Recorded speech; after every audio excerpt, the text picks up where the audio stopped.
Children, we're going to begin today our next phase with a story.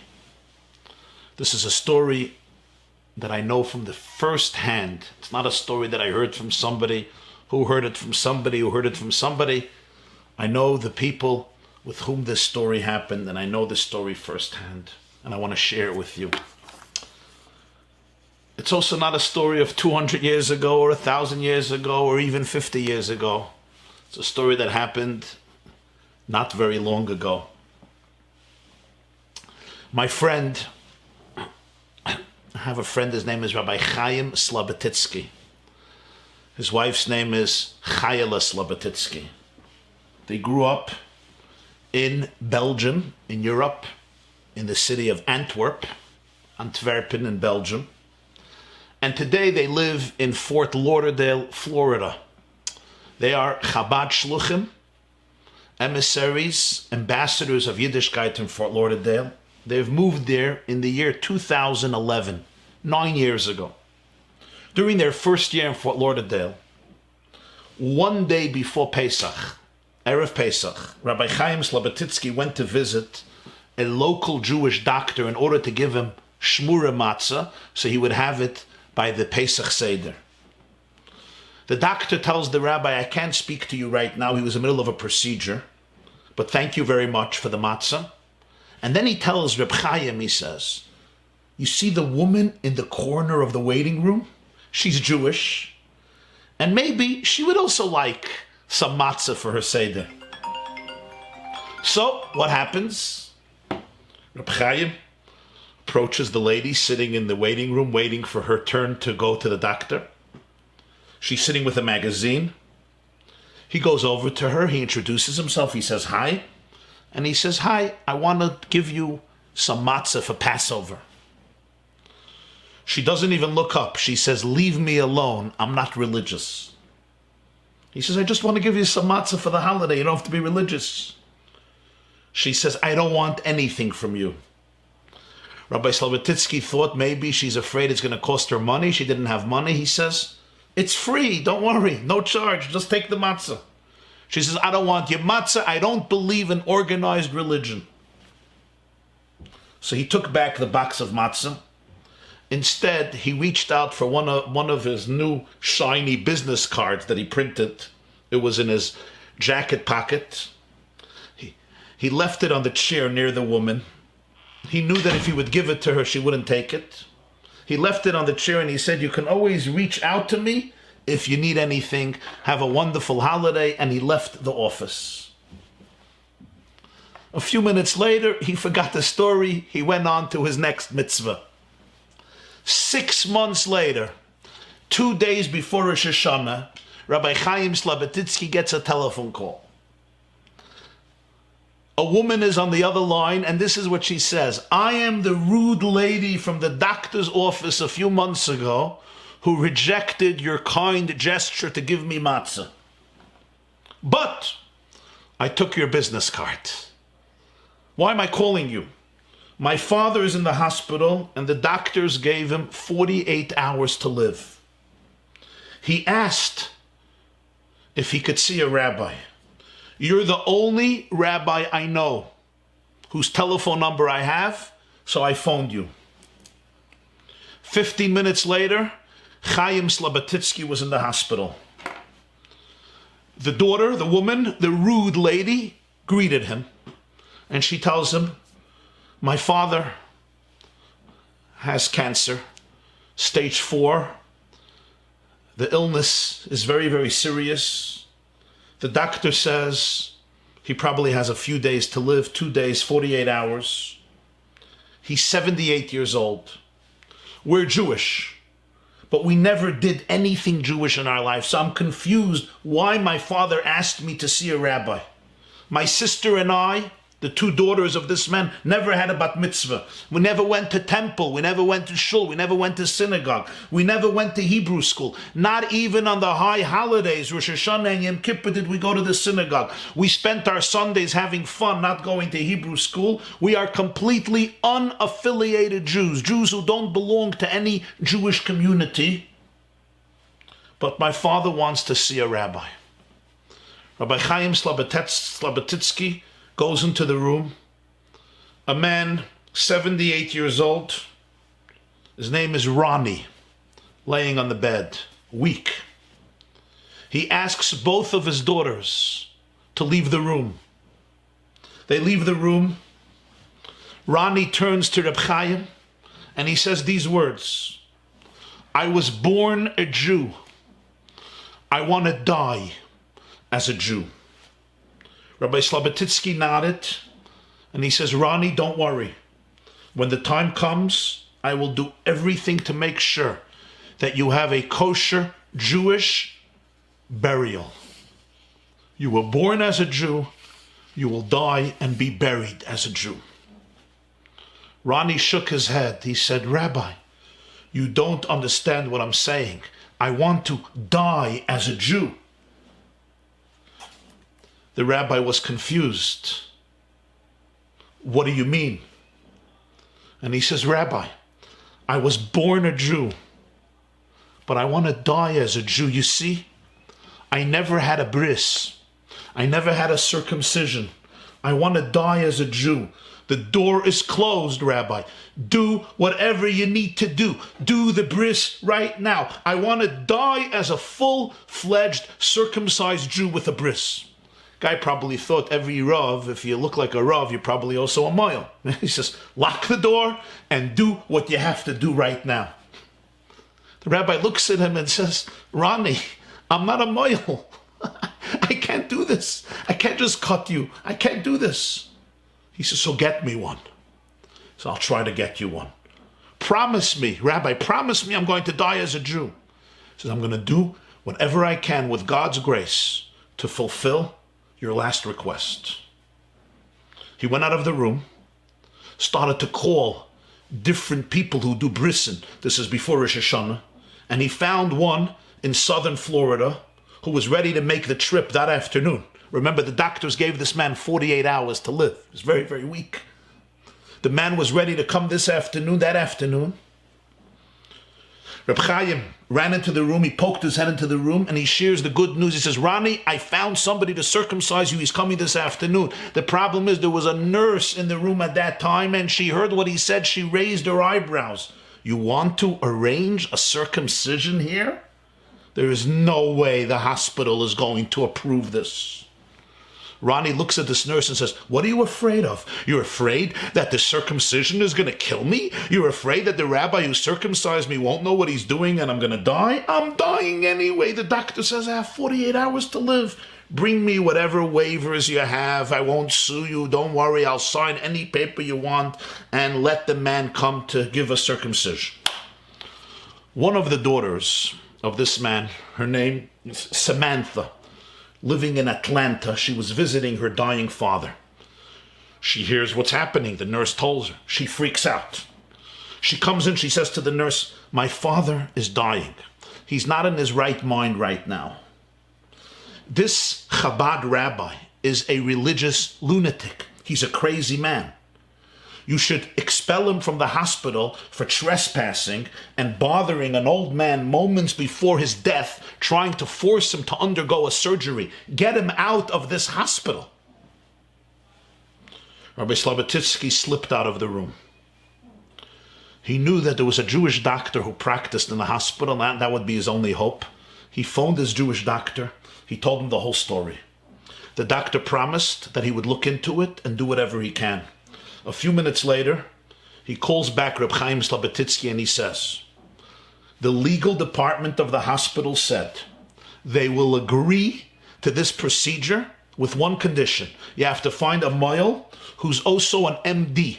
He's also a certified doctor, a certified physician, and he has to be insured under the same umbrella policy as the hospital.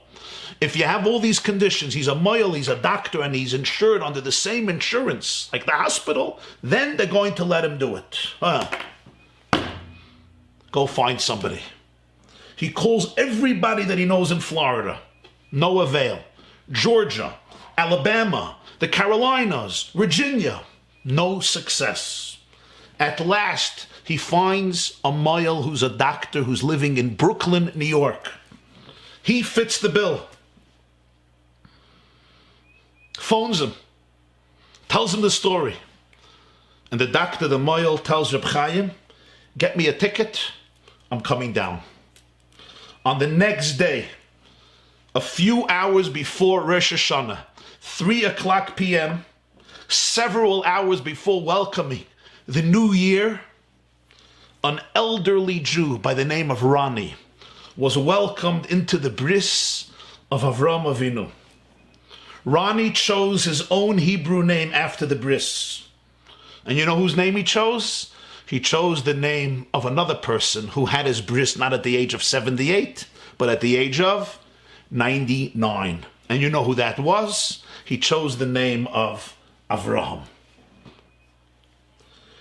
Rabbi Sloboditsky sat with Ronnie, who was now Avraham, after his bris, a few minutes before Rosh Hashanah.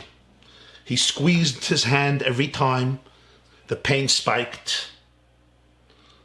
Avraham's eyes were closed from exhaustion, and his voice was so weak, it disappeared after every few words. His oxygen levels were low. His body was weak.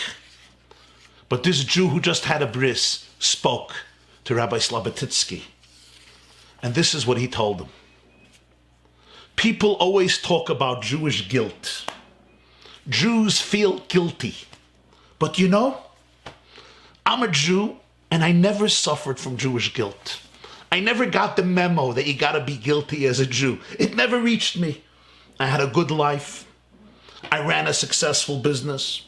I have 2 beautiful daughters. I own a house. I even own my own yacht, my own boat. I lived almost 8 decades that way, and I was happy. I never felt guilt pangs. I never felt regret. I never felt empty. I never looked for more, and I never wanted to look for more. The doctor came in here yesterday, and he told me that it looks like I have 48 hours to live. It triggered so many thoughts. I built a beautiful life. I built a fine life. But I realized in 48 hours I won't be here anymore. And then I discovered something. There was one thing that I did not have a relationship with. And you know what that was? That was the one thing I was taking with me. My soul. My soul. I didn't have a relationship with my soul, with my neshama. The only thing that will be left with me when everything else is gone. I never had a relationship with it. I didn't know about it. I can't tell you where it came from, Rabbi, but as soon as the doctor mentioned I have 48 hours to live, suddenly everything I was surrounded with my whole life evaporated. I felt empty. I had nothing. All my investments, my bank accounts, my house, my yacht, all my successes, all my fun, all my leisure, all my luxury. It was all gone. There was nothing there. And then I thought about the bris I never had. And I turned to my daughters and I said, get me a rabbi. And that's why I called you. At least now I have something to take up with me when I die.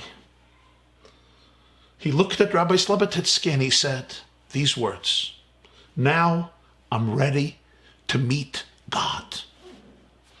Now I'm going to interrupt the story for a moment on my own, and in parentheses I'm going to say, to appreciate what this person did, you can open up a Gemara, Masechta Avodah Zarah, Daf Yud Amud Aleph, and read the story about Ktia Bar Shalom. Or you can ask your father, your older brother to help you. Avodah Zarah, Yud Amud Aleph, I think it is Ktia Bar Shalom, and you'll appreciate what Ronnie did right before Rosh Hashanah. However, although the doctors gave him only 48 hours, the creator of the world decided that Avraham should be given more time. And he gave him more time to be able to experience his new life as a Jew. Ronnie Avraham celebrated his first Rosh Hashanah and Yom Kippur as a full member of Avraham Avinu's tribe. He heard the shofar on Rosh Hashanah. On Sukkot, Rabbi Chaim Sloboditsky walked 2 hours to the hospital with a lulav and an esrog so that Avram could shake it.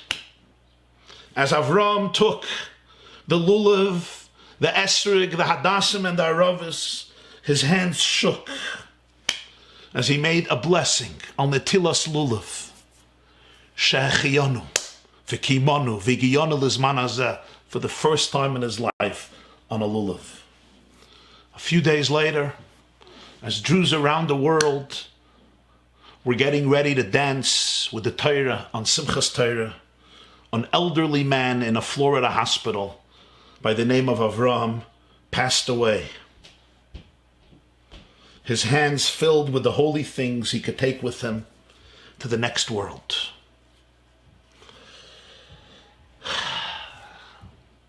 But there's a postscript to the story.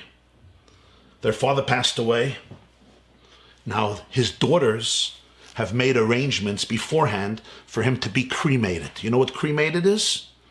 For his body to be burnt into ashes, and the ashes are scattered. It's much, much cheaper than buying and digging a grave and buying a coffin and burying the person and putting a tombstone. You have to buy a plot in the cemetery. So the two daughters, Maya and Samantha, made arrangements for him to be cremated. But Reb Chaim promised this Jew he's going to have a full Jewish burial. He's going to come to Keva Yisrael.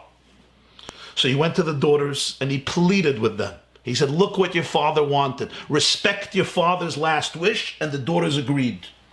Maya paid $2,000 towards the expenses of burial. Samantha was ready to give the $695 that she chipped in for the cremation. Not a penny more. The problem is he needed another $9,000 to be able to perform a burial. Maya's $2,000 and Samantha's $695 would not cut it. Now this was a new rabbi in town. He did not have money. He did not have so many connections, but he put it on his credit card.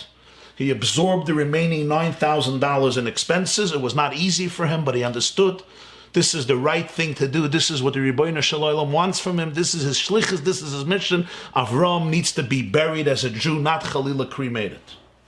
He had a full Jewish burial. Reb Chaim took care of it. Kaddish was said. All the Jewish traditions were kept and maintained. Reb Chaim learned Mishnayos for him, gave tzedakah for his neshama. Time has passed. The Sloboditskys wrote a Sefer Torah for the community, a new Sefer Torah for their shul, and they were now completing the Sefer Torah. Beautiful Hachnasa Sefer Torah in Fort Lauderdale, and the woman who donated much of the Sefer Torah invited her friends to come to the celebration of carrying the Sefer Torah from the shul outside under a chuppah with music and dancing and torches and candles, bringing it into the shul in the Aron Kodesh, dancing hakafas. And a lot of Jews, many of them were secular Jews, came to the festivities. Beautiful celebration. A few days later, Rebbe Tzimchayla Sloboditsky, Reb Chaim's wife, is going through her mail, and she sees a very nice check that came from a woman living in Atlanta. The check comes with a letter. The woman writes as follows: I came to the Sefer Torah celebration that you hosted last week. I came from Atlanta. My friend invited me to come and she sponsored the Torah scroll. Watching the parade accompany the Holy Scroll down the streets of Fort Lauderdale and hearing people speak about their connection to Judaism and to the timeless values of Torah, it woke up a part in me that I did not know existed. I never planned to give my son a bar mitzvah. I never had a bat mitzvah. But after this celebration with the Torah scroll, I made arrangements for him to learn about Judaism with our local rabbi. I want him to know what it means to be a Jew. I am sending you a check. This check is to cover some of the costs of my father's Jewish funeral. Thank you for taking care of him when I would not. With a grateful heart, Samantha, daughter of Avraham. She paid up the $9,000 for her father's burial. I found this story so moving, so extraordinary. It teaches us so many things. First of all, it teaches you how to look at a Jew A Yiddish neshama, what a Jew is. Sometimes a Jew could live 78 years without any connection to Yiddishkeit. And there's no guilt. And you would think, he doesn't really have a soul. He's he's the exception. You never underestimate what a Jew is. Jew is a piece of Hashem. Every Jew is a piece of Hashem, a chelik eloka mimal mamish, as it says in Tanya. A Jew is a fragment of the Ribbono Shel Olam, a spark of infinity, a light of Hashem in this world. And it's something I can't change. This is who I am. This is who you are. You're infinite. You're sacred. You're beautiful. You're holy. You're awesome. You're wholesome. You are splendid. Even if I make mistakes. And even if I'm estranged. And even if I make many mistakes. There's a connection. Because this is who I am.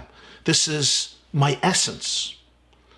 Even if I haven't practiced. Just like I can't change the color of my eyes. I can't change the color of my soul. This is the color of my soul. This defines my essence. This is what you see in the story with him and with the daughter. I also learned from it how sometimes we can invest our life in so many things, but at a moment of truth, you have to answer the question, did my investment go into the right places? Did I invest in something that is really real, really powerful, real eternal? And a lot of people are thinking about this now with the coronavirus. When so many of us, all of us, are stuck at home, we're quarantined at home. Most of us are not going to work. We can't go to shul. We can't go to school. Your tatis and mommies are not going to their offices, at least in the most part. Some are, but most are not. So many businesses have closed down or are on hold. And it's a time when you actually ask yourself, what is real? What is the part of me that is indestructible, that nothing can destroy? And where am I really investing my life? Wow. Thank you, Reb Chaim and Chayla, for being the people you are and for such an incredible experience.